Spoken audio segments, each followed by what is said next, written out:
28, I never envisioned myself living in a van, but life has a knack for steering you into unforeseen journeys. After emerging from a lengthy relationship and losing my job, I found myself in a tough spot. Couch surfing with friends provided a temporary solution, but I knew I needed a more lasting fix. That's when the idea of dwelling in a camper van crossed my path. The inspiration struck me on Facebook, observing a man convert his work van into a weekend camper. It seemed like a cost-effective way to regain some independence without retreating to my parents at this stage in life. After scouring online classifieds, I stumbled upon the perfect camper van. It came ready-made with a small kitchen, a bed, and even a compact bathroom. Though not my dream home, it offered more than nothing. Despite a few mechanical glitches and its age, I negotiated a discount, sealing the deal. Hitting the road, the initial months unfolded smoothly.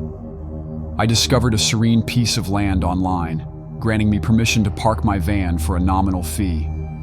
Preferring the stability of a fixed location over constant travel, I spent my days in odd jobs and nights exploring the picturesque countryside.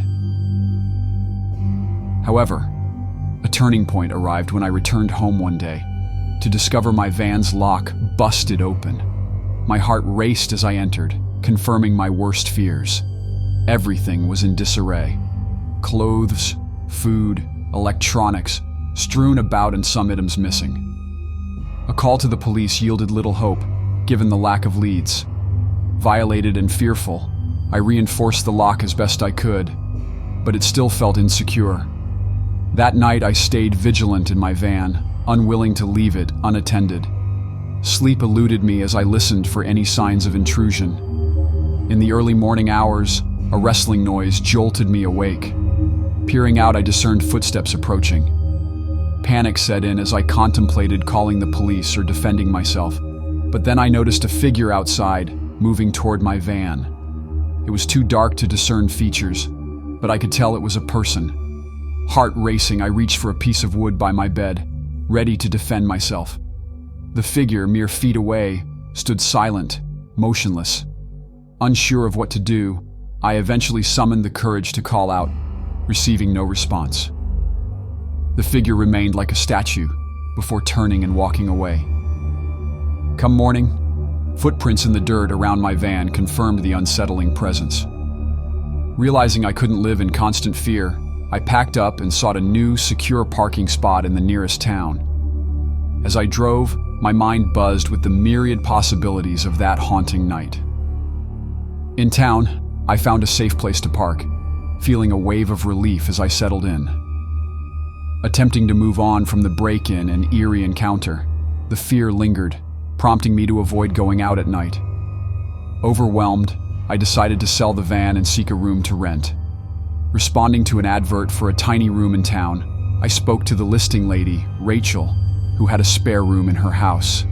It turned out to be a transformative decision. Rachel became a close friend and helped me heal from the trauma. Months turned into a year, and I eventually saved enough to rent my own apartment.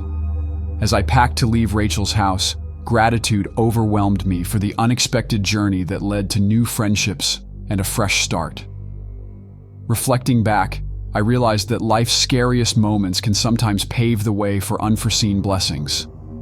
While the prospect of living in a van or enduring a break-in was never on my radar, it ultimately led to a new beginning.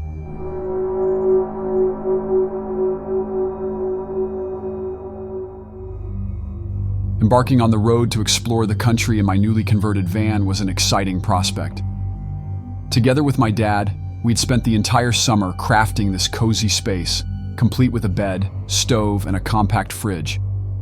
The van held everything essential for my nomadic dream, allowing me to quit my job and embrace the freedom of traveling from town to town, discovering new places, and encountering diverse faces.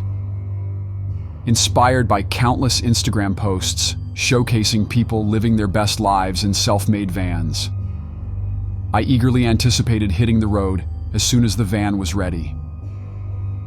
After 6 months of living on the road, I had become adept at finding ideal spots to park for the night. Most of the time, I enjoyed the tranquility, ensuring I moved to different spots every night to evade detection and prevent inconveniencing locals. The van, appearing inconspicuous to the naked eye, was a stealthy haven equipped with all the necessities for life on the road. One serene night, I located a perfect spot on a quiet road surrounded by trees. Familiar with the routine, I decided to extend my stay for a couple more nights in this town. However, on the last night around 2 a.m., a knock on the van interrupted my peaceful evening. Initially thinking it might be the police or someone asking me to move, my outlook changed when I peered out of the window to find two men, both in their mid-30s, clad in dark attire. The realization struck that this encounter might be more ominous than a casual chat, prompting a moment of hesitation before opening the side window to inquire about their late-night visit. The taller man, his voice low and menacing, conveyed the urgency of their need to talk, emphasizing its importance. Unsure of what to do, my instincts screamed caution. The man revealed they were in trouble and sought my assistance to transport them to a nearby town, promising compensation for my trouble. An uneasy feeling gnawed at me, intensified by the malfunctioning lock on my driver's side door, an issue I had yet to address. Despite my reservations, the men entered the van, urging me to drive swiftly. A faint hope lingered that complying would make them leave me unharmed. During the drive, their constant vigilance, peering out of the windows and frequent glances at their phones, fueled my growing unease. As we progressed, they directed me to pull over onto a deserted road, triggering panic. One of the men disembarked, opening the back doors to sift through my belongings. In that tense moment, I grappled with finding a way out, understanding the importance of maintaining composure. The sudden sound of an approaching car brought relief, anticipating aid from the other driver. I honked the horn, flashing my lights, before hastily grabbing my keys and exiting the van. The two men, caught off guard, fled into the woods. Explaining the ordeal to the other driver, I immediately contacted the police, who scoured the woods without success. The authorities informed me of an ongoing investigation into a series of robberies in the area, suspecting these men's involvement. While shaken by the experience, I felt fortunate it hadn't escalated further. The incident served as a stark reminder to exercise caution on the road and acknowledge that trust in strangers might not always be well placed. Subsequently, I implemented extra precautions when parking for the night, fixing the door lock, securing all windows and doors, and keeping my phone within reach. This unsettling episode taught me a valuable lesson about the significance of remaining vigilant and aware of my surroundings at all times.